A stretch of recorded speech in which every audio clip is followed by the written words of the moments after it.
Well, it seems that I'm attempting to resurrect Tealogy from the dead, and so we'll see. Hopefully, I can continue this. I started this around lockdown, and as things picked up with the church, I kind of fell away from it. And but I've always liked it, so I'm attempting to restart it. And so here we are, things a little bit differently. One of those being that this is now live, which I think will make it easier for me to get more of them up. And so I don't actually have a cup of tea with me this morning, and I know that's heretical for a thing called Tealogy. But nonetheless, here we are, 9:30 in the morning, GMT time.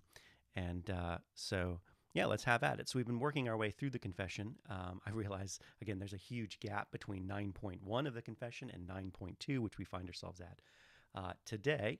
But nonetheless, you got to start somewhere. And so here I am. And at the end, if there's any questions or any thoughts, please, by all means, share them.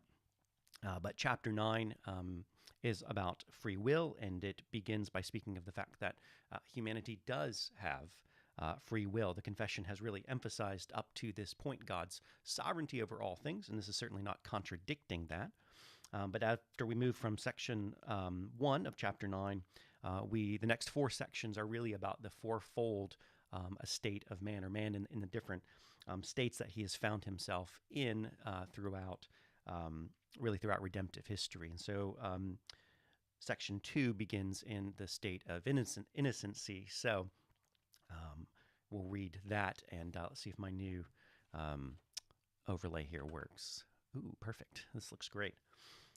So I'm reading section 2, and it's man in the state of innocency had freedom and power to will and to do that which is good and well-pleasing to God, but yet mutably, so that he might fall from it.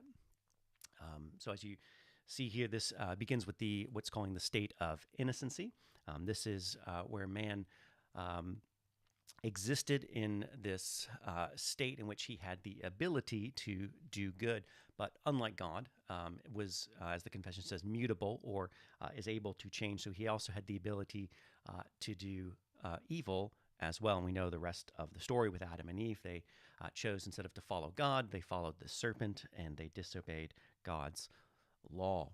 And as we'll get into next time, that comes into the state of sin, which we find ourselves in before grace.